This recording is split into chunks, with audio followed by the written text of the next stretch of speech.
Everyone, welcome back to my YouTube channel. नमस्ते सभी को। आई होप आप सभी बहुत हेल्दी होंगे और आपके माइंड और भी ज़्यादा हेल्दी होंगे, आपके विचार और भी ज़्यादा हेल्दी होंगे।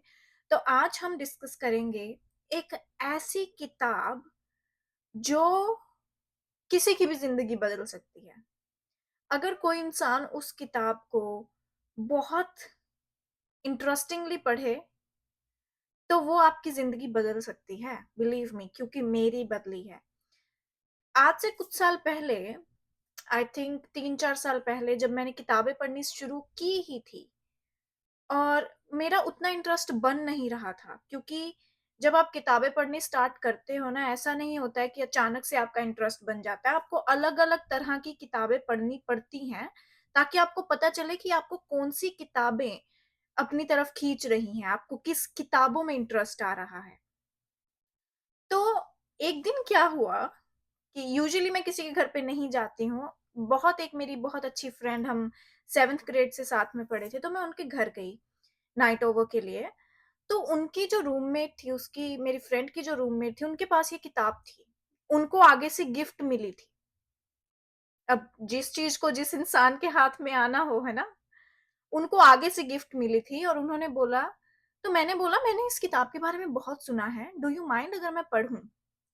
तो मैं उनके घर पे 1 दिन रही थी और 1 दिन में मैंने वो पूरी किताब खत्म कर दी थी, क्योंकि मुझे वो बहुत इंटरेस्टिंग लगी। और उस किताब ने मेरी ज़िंदगी बदल दी है। बिल्कुल उस किताब, आई थिंक मैं आज ऐसी ना होती, अगर वो किताब ना होती। और आई थैंक गॉड और उनके ऑथर्स को मैं थैंक करती हूँ कि उन्होंने ये किताब लिखी, क्योंकि पता नहीं मेरे जैसे कितनों की ज़िंदगी इस किताब ने बदल दी होगी। अब आप सोच रहे होंगे कि इतना बढ़ा-चढ़ा के बोल रही है, ऐसी किताब है कौन-सी? हमें भी तो पता चले। हाँ जी, ज़रूर, क्यों नहीं, ज़रूर बताएँगे। और ये किताब बेसिकली लॉ ऑफ अट्रैक्शन पे है, not even law of attraction. Law of attraction बहुत बहुत लोग उस पे नहीं मानते हैं। लॉ ऑफ अट्रैक्शन का मतलब होता है कि आप जो सोचते हो वो आपको मिल जाता है। बहुत लोग नहीं मानते हैं, बहुत ज़्यादा लोग कॉन्ट्राडिक्ट करते हैं कि जो बेचारे भूखे लोग हैं, वो तो खाना सोचते हैं ना, उनको तो वो चीज़ नहीं मिलती है। पर उसकी भी बहुत सारी चीज़ें होती हैं, अगर आप भगवान में विश्वास करते हो, तो लॉ ऑफ अट्रैक्शन है। हमें पहले बोला जाता था कि पता नहीं, मैंने कहीं से सुना है, पता नहीं किसी ने बोला है कि भगवान के पास देने को बहुत कुछ है। हम लेकर थक जाएँगे, इतना कुछ है, बस हमें माँगने का ढंग नहीं है। जिस दिन हमें माँगने का ढंग आ गया, उस दिन हम सबसे अमीर। तो चलिए अब देखते हैं ये किताब कौन-सी है। The book is called the secret, if you can see here, ये सीक्रेट। अब सीक्रेट का मतलब होता है रहस्य। इन्होंने इस किताब में बोला है कि ऐसा कौन-सा रहस्य है जो बहुत सारे लोगों को पता है, पर बहुत सारे लोगों को नहीं पता है। तो मैंने इस बुक में, ये आप देख सकते हैं, कुछ पॉइंट्स नोट किए हैं, कुछ रियल स्टोरीज़ हैं या कुछ पॉइंट्स हैं जो मैं आपको बताना चाहती हूँ, क्योंकि बुक यूजुअली उतनी बड़ी नहीं है। मुझे लिखने का शौक है और ये बुक मैंने आई थिंक एट लीस्ट 4 से 5 बार पढ़ चुकी हूँ, मैं फिर भी बोर नहीं हुई हूँ। और अम, मैंने इसके स्टार्टिंग में भी कुछ लिखा है जो आई थिंक मैं नहीं पढ़ना चाहूँगी अभी। क्योंकि अपनी विशेज़ वो बोलते हैं कि जो आपकी विशेज़ होती हैं ना, वो आप अपने तक रखिए, क्योंकि कई बार दूसरों की एनर्जी आपकी विशेज़ को वो कर देती हैं, ख़त्म कर देती हैं। और हमेशा अपनी ड्रीम्स ऐसे इंसान के साथ शेयर कीजिए, जो अपनी ड्रीम्स को पाने की कोशिश कर रहा हो या फिर जिसने अपनी ड्रीम्स ऑलरेडी अचीव कर ली हों। क्योंकि जब आप अपनी अपनी ख्वाब, अपनी ड्रीम किसी ऐसे इंसान के साथ शेयर करते हैं ना, जिन्होंने ना तो अपनी ड्रीम्स को पूरा किया है और ना ही वो कोशिश कर रहे हैं, वो आपकी ड्रीम्स को ख़त्म कर देंगे। क्योंकि उनको लगता है कि आपको लाइफ में एडजस्ट करना ही करना पड़ेगा और there is no way possible कि आप अपने ड्रीम्स अचीव कर सकते हो। पर मैं ऐसा मानती हूँ कि ड्रीम्स, देखिए, दुनिया में 2 तरह के इंसान होते हैं। एक होता है ड्रीमर, एक होता है रियलिस्ट। दोनों ज़रूरी हैं, दोनों बहुत ज़रूरी हैं। पर ड्रीमर का क्या होता है ना कि जिस इंसान को अपने ख्वाब पूरे करने होते हैं, उसके लिए बाकी सारी चीज़ें नंबर 2 पे आती हैं। नंबर 1 पे उनके ड्रीम्स आते हैं। तो अगर आप कहते हो कि कई बार हमें अपने ड्रीम्स सैक्रिफाइस करने पड़ते हैं, तो आप ड्रीमर नहीं हो, आप रियलिस्ट हो। ड्रीमर एक अलग ही पर्सनैलिटी है, एक ख्वाब देखने वाला इंसान। और जो इंसान ख्वाब देखता है, वो उनको पूरा ज़रूर करता है, क्योंकि वो उनमें डूब जाते हैं। वो मेहनत करने लग जाते हैं कि हाँ, हमें ये चाहिए। और बिलीव मी, अगर कोई भी ये वीडियो देख रहा है, उनको लगता है कि मैं इतने साल की हो गई हूँ, मेरे से ये नहीं होगा, मैं ये नहीं कर सकती हूँ, या मैं इतने साल का हो गया हूँ, मेरे से ये नहीं होता है, या फिर मेरे मेरे पास बच्चे हैं, मुझे उनका ध्यान रखना है, ये देखिए, जब किसी इंसान को कोई चीज़ करनी होती है ना, वो कर लेते हैं। वो ऐसा नहीं सोचते हैं, वो अड़चनें नहीं सोचते हैं कि मेरी ज़िंदगी में इस चीज़ को पाने के लिए कितनी अड़चनें हैं, नहीं। वो सिर्फ़ और सिर्फ़ अपने गोल की तरफ ध्यान देते हैं।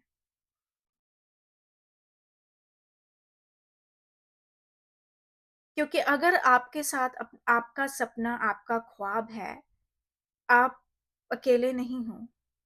बहुत इंसान ऐसे बोलते हैं कि मेरा मन है मैं किताब लिखूँ, पर मैं इतनी उम्र का हो गया हूँ। इसी बुक में है, ये इसी बुक की स्टोरी है एक। नो, नो, नो, नो, इस बुक की नहीं है, सॉरी, मैंने बहुत कुछ मिक्स अप अगली बुक की, अगली वीडियो की कोई स्टोरी है आई थिंक। अब मैं बताऊँ आपको अभी? बता ही देती हूँ, अब बात आ ही गई है। तो उनके मैं उनका नाम नहीं बताऊँगी क्योंकि उनके बारे में मैं अलग वीडियो बनाऊँगी। उनके फादर ने 91 की उम्र में एक बुक लिखी, 93 की उम्र में दूसरी बुक लिखी, और 95 पे वो डबल ऑथर थे। तो अगर अभी आप 40-45 के हो ना, इमेजिन द एज डिफरेंस। उन्होंने 91 में पहली बुक लिखी थी। और कभी डरना नहीं चाहिए कि मुझे ये करना नहीं आता। Take the first step. जब हमने चलना सीखा था ना, हमें नहीं पता था हम कैसे चलेंगे, पर जैसे जैसे हमने चलना सीखा, हमें आदत पड़ गई। एक डायरी लीजिए, स्टार्ट राइटिंग, लिखिए अपना एक्सपीरियंस।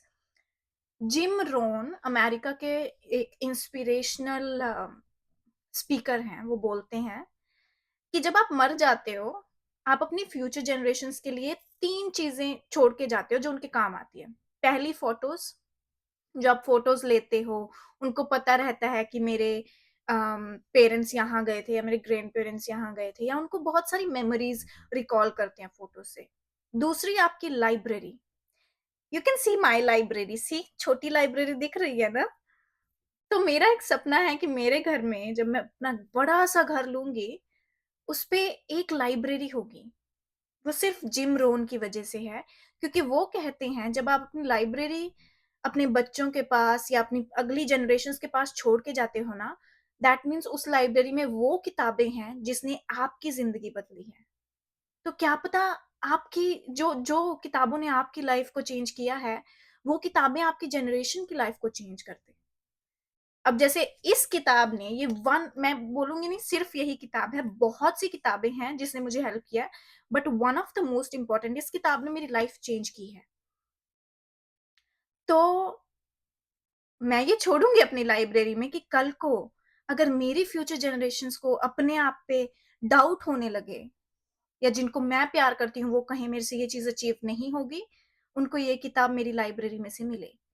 तो दूसरा पॉइंट था कि आपकी लाइब्रेरी बहुत इम्पोर्टेंट होती है, जो आप अपने बच्चों के लिए छोड़ के जाते हो। अगर आप मेरे घर पे जाओगे ना, हमारे घर पे एक पूजा घर है, छोटा-सा, और वहाँ पे एक शेल्फ होती है, जैसे मेरे पास बुक शेल्फ है, तो वो सीमेंट की शेल्फ है, उसपे बुक्स ही बुक्स हैं। All of those books are spiritual books, but at least वो बुक्स हैं। मेरे फादर की या मेरे मदर के एक्सपीरियंसेस से शायद हमें उनमें से कुछ सीखने को मिले। मैंने पढ़ी हैं, हाँ, जब मैं स्कूल में होती थी वो बुक्स मैं बहुत पढ़ती थी। अभी मेरे को स्पिरिचुअल बुक्स स्टार्ट करनी चाहिए, बट आई थिंक रिलिजियस में और स्पिरिचुअलनेस एक-एक लेवल पे आती है ना? तो आप अचानक से उस लेवल पे जंप नहीं कर सकते हो, बट एट लीस्ट हमारे घर पे लाइब्रेरी है। मैं उसको अपनी लाइब्रेरी बोलूँगी। और तीसरी चीज़ आप छोड़ के जाते हो अपनी डायरीज़। ये ऐसी ऐसी डायरीज़ जो आप लिखते हो ना, ये आप अपनी जनरेशन के लिए छोड़ के जाते हो, क्योंकि इस डायरीज़ में आपके सारे लाइफ़ एक्सपीरियंसेस होंगे। तो कल को अगर उनको वो कहीं स्टक हैं, वो आपकी डायरी पढ़ें, उनको आपके एक्सपीरियंसेस पता चलें, और क्या पता वो आपकी डायरी को पब्लिश भी कर दें, एक बुक बना दें। ये 3 चीज़ें आपकी फ्यूचर जनरेशन के लिए बहुत इम्पोर्टेंट होती हैं। Your diary, your library and your photos. उसके अलावा आपकी फ्यूचर जनरेशन आपको कैसे याद रखेगी, और आप कैसे उनके काम आएँगे, क्योंकि आप तो दुनिया छोड़कर चले जाएँगे ना। तो चलिए, आई थिंक मैं ये बुक के बारे में अगली वीडियो में बात करती हूँ। अम, एंड अगली वीडियो वीडियो डालूँगी नेक्स्ट वीक। तो अभी आप इन 3 चीज़ों पे सोचिए कि एक्चुअली यू नो व्हाट, छोड़िए, हम अभी बात करते हैं इस बुक के बारे में, बिकॉज़ जिनको देखनी है वो मेरी वीडियो पूरी देख ही लेंगे, जिनके लिए मैं वीडियो बना रही हूँ। जिनको नहीं देखनी है वो नहीं देखेंगे, जिनको ग्रो होना है वो होंगे। चाहे एक इंसान वीडियो देखे, पर उस इंसान को मैं चाहती हूँ कि आपको ऐसा हो कि आपने कुछ सीखा इस वीडियो से, आप ऐसे ही नहीं गए हो। तो मैं ये बुक, थोड़ा मेरा ध्यान नीचे भी रहेगा, क्योंकि मैं चाहूँगी कि मैं इस बुक में से कुछ छोड़ूँ ना जो आपको पता होना चाहिए, और मैं सारी बुक डिस्कस नहीं कर पाऊँगी अभी। तो हम हाफ द बुक डिस्कस करेंगे, हाफ द बुक मैं बाद में डिस्कस करूँगी। तो लेट्स स्टार्ट। जब रोंडा ब्रायर ने ये बुक लिखनी स्टार्ट की थी ना, तो उन्हें नहीं पता था ये कैसे करेंगे, अम, बुक कैसे बनाएँगे। उन्होंने सारी चीज़ें अट्रैक्ट की अपनी तरफ। कैसे?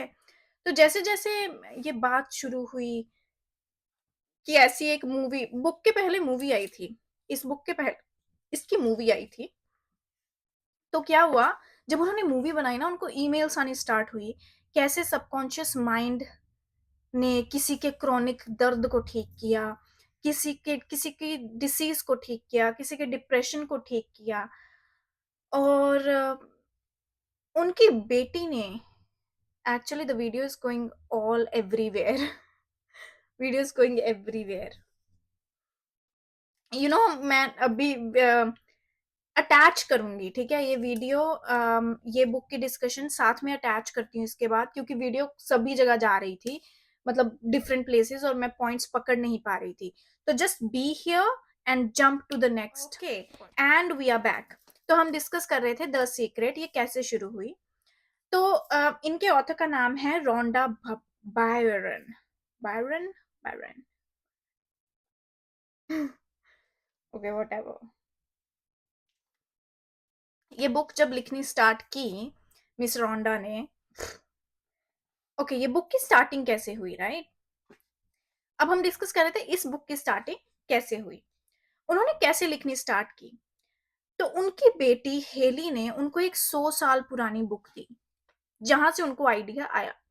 तो 100 साल पुरानी बुक में था शेक्सपियर, न्यूटन, आइंस्टाइन, एडिसन, और मल्टीपल ऐसे टीचर्स जिन्होंने बहुत सी ग्रेटर चीजें अचीव की हैं इस लाइफ में, और वो कैसे की हैं, पर उनका सेम एक कॉमन फैक्टर था। तो उनको आइडिया आया कि वो एक बुक लिख सकते हैं, या एक बुक के पहले मूवी आई थी और मूवी के बाद बुक बनी।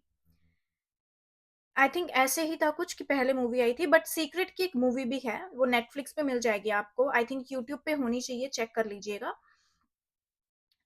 तो क्या हुआ, जब उन्होंने फिल्म स्टार्ट की ना, फिल्म मेकिंग प्रोसेस स्टार्ट किया, उनको ऐसे था कि वो कैसे बनाएंगे, उनको पता ही नहीं है कुछ, कैसे वो एग्जाम्पल्स लाएंगे, कैसे वो करेंगे। पर वो होता है ना, कि जब हमें कुछ चाहिए होता है, वो हो जाता है, हमें फिक्र नहीं करनी होती है, जब हमें दिल से कुछ चाहिए होता है वो हो जाता है।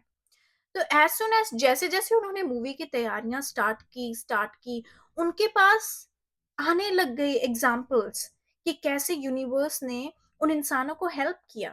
पहले तो उन्होंने पढ़ा कि शेक्सपियर, जो फेमस पर्सनालिटीज हैं, वो इस लॉ में कैसे बिलीव करते थे। बट जैसे ही फ़िल्म स्टार्ट हुई, उनके पास स्टोरीज़ आने लग गई, लोगों की, जिन्होंने बिना मेडिसिन से अपने डिसीज़ ठीक किए, जिन्होंने अपने क्रोनिक पेन को ठीक किया, जिन्होंने अपने डिप्रेशन को ठीक किया, है ना? तो कई तो ऐसी भी थी जिन्होंने बहुत वर्स एक्सीडेंट के बाद अपना करियर दोबारा स्टार्ट किया। उस फ़िल्म में क्या हुआ और बुक में फ़िल्म में क्या हुआ, 24 टीचर्स फीचर हुए। 24 टीचर्स अलग-अलग जगह से फीचर हुए उस फ़िल्म में। पर वो अलग-अलग जगह थे, पर जो भी वो चीज़ें बोल रहे थे ना, वो एक सेम ही बात थी।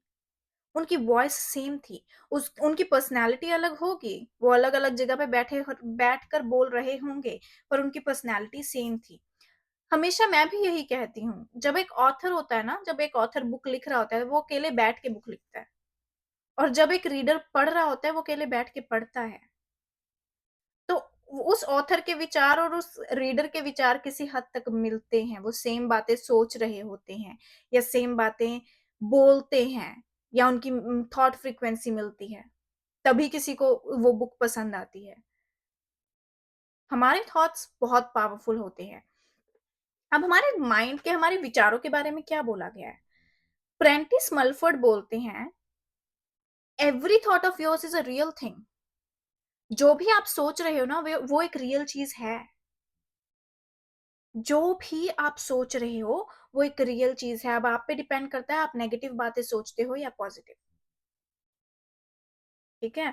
और फिर जॉन एसेरफ बोलते हैं कि हम एक मैग्नेट हैं। एक चुंबक होती है ना, वो चुंबक खींचती है अपनी तरफ चीज़ों को। तो जैसे आप हो, वैसी चीज़ें आप अपनी तरफ खींच रहे हो। अगर आप ऐसा बोली जा रहे हो कि मेरी लाइफ़ में सब कुछ नेगेटिव होता है, तो आपकी लाइफ़ में सब कुछ नेगेटिव होगा। ऐसा बोलते नहीं है हमारे इंडिया में कि अगर हम रोते हैं, तो लक्ष्मी भी घर आके मुड़ जाती है, वापस चले जाते हैं। तो वो इसीलिए बोलते हैं। और हमारे इंडिया में तो, हमारे वेदों में तो ऐसा भी बोला गया है कि ज़ुबान पे दिन में 1 बार सरस्वती माता ज़रूर बैठती हैं। और आज हम अपने वेदों को छोड़कर इन किताबों से ये चीज़ें सीख रहे हैं, क्योंकि हमारे इंडिया में ऐसी बातें होती ही नहीं हैं। हम अपने बच्चों को बताते ही नहीं हैं कि हमारे विचार कितनी ताकत, कितनी पावर, कितनी फ़ोर्स रखते हैं।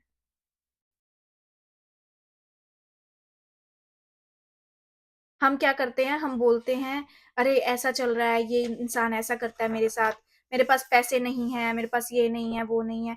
अगर आप बोलते हो ना कि आपके पास कोई चीज़ नहीं है, तो वो आपके पास नहीं होती है। हमें जो चीज़ चाहिए होती है, हमें उसके बारे में सोचना चाहिए। पर हमारी सोसाइटी में प्रॉब्लम ये है कि हम उस चीज़ के बारे में सोचते हैं, जो हमें नहीं चाहिए होती है। अरे! मुझे ये नहीं चाहिए। देखिए, आपके सबकॉन्शियस माइंड को नहीं पता होता है। आपके सबकॉन्शियस के माइंड को नहीं पता ही नहीं होता है। जिस दिन आप बोलते हो ना, यार मुझे आज लेट नहीं होना है, उस दिन आप ज़रूर लेट होते हो। अब बहुत इंसान मान नहीं रहे होंगे, ऐसे कैसे होता है? साइंटिफिकली इसकी एक्सप्लेनेशन होनी चाहिए, ये होना चाहिए, वो होना चाहिए। होगी कोई साइंटिफिक एक्सप्लेनेशन। पर देखिए, साइंस तो आज तक ये भी फाइंड आउट नहीं कर पाया कि धरती बनी कैसे है, इंसान कैसे आए हैं, है ना? साइंस या साइंटिस्ट का जो ब्रेन है ना, वो भी भगवान का ब्रेन है। उनको वो उतना ही डालते हैं, जितना भगवान हमें दिखाना चाहते हैं। वो एक एनर्जी है, जिसके अंत तक हम कभी जा ही नहीं पाएँगे। तो अगर आप भगवान में बिलीव करते हो, मैजिक में बिलीव करते हो, मिरेकल्स में बिलीव करते हो, तो आपको इस चीज़ में बिलीव करना चाहिए। जिस दिन आप बोलते हो ना कि यार मेरे को लाल गाड़ी चाहिए, तो आपको सड़क पे सारी लाल गाड़ियाँ ही दिखती हैं। उसके 2 रीज़न्स हो सकते हैं, या तो आप उस जगह फ़ोकस ज़्यादा कर रहे हो, या फिर लाल गाड़ियाँ सच में हैं। पर अगर वो सच में हैं भी, तो आपको यूजुअली दिखती नहीं है उतनी। आपका फ़ोकस डिपेंड करता है ना, तो अगर आप नेगेटिव बातों पे फ़ोकस कर रहे हो, आपको सारी नेगेटिव चीज़ें ही दिखेंगी। और अगर आप पॉज़िटिव बातों पे फ़ोकस कर रहे हो, तो आपको सारी पॉज़िटिव चीज़ें दिखेंगी। इतना तो मानते हो? तो क्यों हम अपनी लाइफ़ में नेगेटिविटी लेके आएँ? क्यों हम पॉज़िटिव बातें नहीं कर सकते हैं? लोगों से क्यों जलना है? उन्हें बोलिए कि यार ये चीज़ तुम्हारी बहुत अच्छी है।